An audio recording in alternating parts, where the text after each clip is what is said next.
a gente instituiu o Fórum Nacional de Saúde em 2010, teve uma resolução, porque foi verificado um crescente número verificado esse crescente número de gasto em judicialização e alguma coisa tinha que ser feita pelo CNJ. Então, um grande número de demandas de saúde, significativo dispêndio de recursos, relevância da matéria, necessidade de assegurar a sustentabilidade e gerenciamento do próprio SUS. O juiz não pode substituir o gestor. Isso a gente tem muita consciência e sabe que não tem outro jeito quando você impacta com uma decisão judicial. E a recomendação 31, eu acho bem importante, a gente dando uma recomendação, que nós não podemos obrigar nem substituir o magistrado em sua decisão, de instruir ações, quanto possível, com relatórios médicos, você colocar a prescrição pelo nome genérico do medicamento, não por marca, a indicação das próteses. Hoje a gente ainda aumenta, não nessa resolução, mas com os nossos enunciados de jornada, em outros orçamentos, porque o que a gente quer evitar com as decisões judiciais, um outro ponto importante, ou mostrar para os juízes o que a gente tem muito, desperdício. O desperdício é muito grande, tanto na saúde pública quanto na saúde suplementar. A gente verifica, por exemplo, que não tem controle se a pessoa continua viva recebendo o medicamento e ela continua recebendo o medicamento. Ela não recebe orientação quando há uma decisão judicial. Como usar esse medicamento? Guarda na geladeira, perde um medicamento que custa 10 mil, 100 mil, 60 mil reais, e outra pessoa precisando desse dinheiro. Então, o que a gente quer é unir forças, o CNJ está para isso. Quando a gente provoca essa jornada da saúde e faz parcerias, não parceria em que o CNJ ou o tribunal ou alguém receba alguma coisa especificamente, é parceria para o diálogo, porque sem todos os atores desse teatro, saúde pública suplementar, nós não vamos conseguir combater o mau direcionamento de algumas decisões. Por exemplo, o desperdício. Então, a gente precisa orientar aqui, olha, cobrem relatórios semestrais, ou façam acompanhamento, coloque o paciente no cadastro para saber se ele continua vivo, se ele realmente recebeu. E mais, a gente soube recentemente que há decisões mandando pagar em dinheiro. Às vezes, o paciente pega o dinheiro e não compra o medicamento. E as licitações, são vários os nossos problemas. A gente tem que atacar todos esses problemas conjuntamente, mas para isso a gente precisa dos atores desse teatro de boa fé como? Assumindo a sua própria responsabilidade. Então, as operadoras do plano de saúde reclamam muito do judiciário, mas se elas cumprirem exatamente aquilo que está no contrato, aquilo que tem que cumprir, aquilo que está no rol de procedimentos, a gente diminui um pouco a judicialização, porque a gente não tem só judicialização por conta de consumidor que quer mais do que o que contratou. Claro que nós temos coisas que ainda não foram solucionadas pelo judiciário. Temos aí divergência, eu trouxe algumas, de jurisprudência entre o Supremo Tribunal Federal e o STJ com relação a essa lei de 98, o que causa uma insegurança aí para 7 milhões de usuários de plano de saúde que ainda tem o contrato antigo. Mas o que a gente pede se as operadoras alterarem, oferecerem alternativas para que esse contrato seja adaptado, já que a solução ainda não veio do judiciário, a gente vai conseguir uma diminuição aí, da judicialização. Então, a gente tem a recomendação 31, a gente tem a resolução 107 do CNJ, tudo para que a gente consiga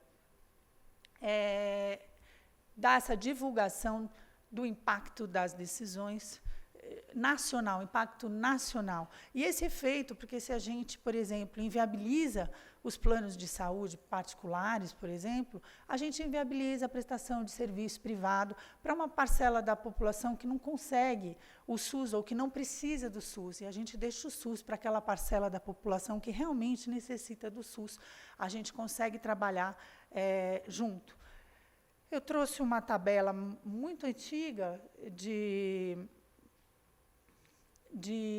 números, mas é oficial, porque esses números que eu trouxe recentes são baseados em estudos do Diário Oficial e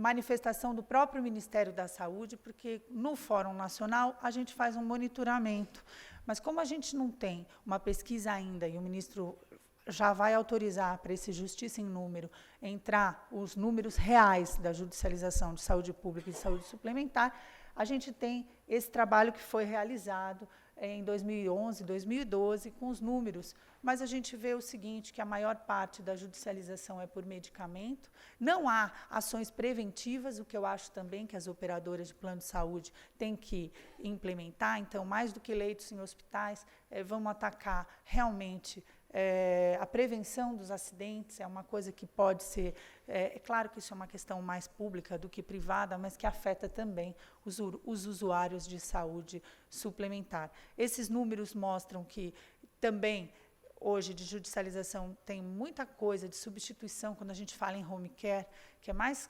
situações de assistência social do que de home care especificamente, e isso tem que ser divulgado, porque o que se precisa é do home care quando necessita do home care e não para resolver um problema de assistência social que a família não consegue cuidar e etc.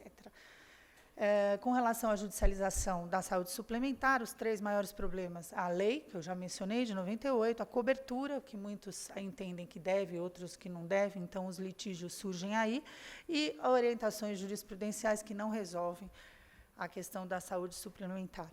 No Brasil, a chamada do Poder Judiciário para intervir na saúde suplementar é realidade cotidiana, não dos juízes só, mas a gente tem muitos casos diretos nos tribunais e também no Superior Tribunal de Justiça, porque esses processos de 98 já chegaram lá no Superior Tribunal de Justiça. A quantidade de ações que tramitam sobre lides que tratam de contrato de planos de saúde é relevante, mas os dados revelam só um alarmante crescimento, a gente não tem esse número exato. A lei de 98 continua gerando problema, como eu já mencionei. Os contratos e o direito intertemporal é um problema, a recusa de cobertura em geral é outro, então, por isso que eu digo, se abrange a FenaSaúde, a Unimed, incentivarem os planos específicos a cumprirem aquilo que estão na cobertura, a gente já consegue um caminho aí, não precisa nem da conciliação.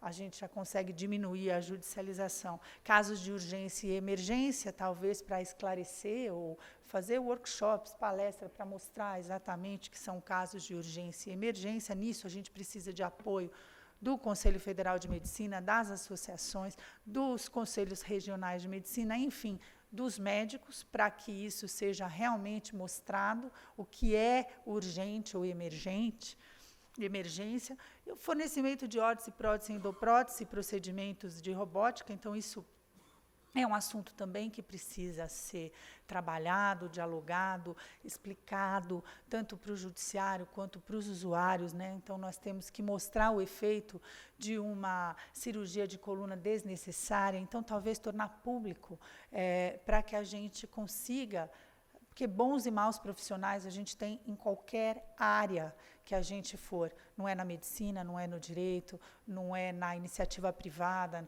não são nas empresas. Vamos combater mostrando o que ocorre para a população, para aquele próprio paciente que quer fazer a cirurgia, veja os efeitos ou consiga uma segunda opinião, enfim. A indenização por danos morais é outro ponto que tem ocorrido, porque negativa de cobertura muitas vezes é considerado que provoca um dano moral. E provoca um dano moral por quê? Provoca um dano moral porque é caso de saúde. Caso de saúde realmente fere aí o direito do cidadão. Esse problema da lei não foi solucionado, o STF entende que a lei nova não se aplica aos contratos celebrados antes de vigência da nova lei e só os ocorridos a partir dela, em razão do ato jurídico perfeito, enquanto o STJ aplica, sim, nos contratos firmados antes de sua vigência, desde que o aumento tenha ocorrido depois. Isso é um problema de insegurança jurídica ainda sem solução, tem repercussão, mas não tem... Nós não conseguimos, ainda não tem essa solução. Recusa de cobertura em geral, já mencionei, acumulam-se processos sobre a mesma temática. Então, a gente vê também que não há ação coletiva muitos direitos individuais, repetindo direitos, e decisões super conflitantes, um decide de um jeito, o outro decide de outro. Isso é um outro problema da judicialização.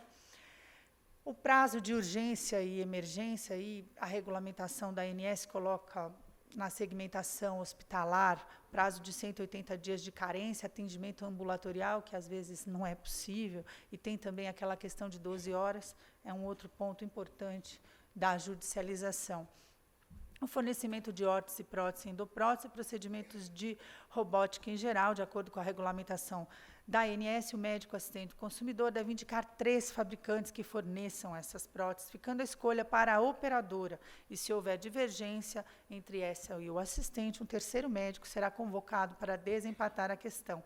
Temos que fomentar aí esses fabricantes para que não haja verificar realmente o valor e a necessidade e obedecer às regras ou comunicar a ANS também é uma outra possibilidade para tentar diminuir a judicialização.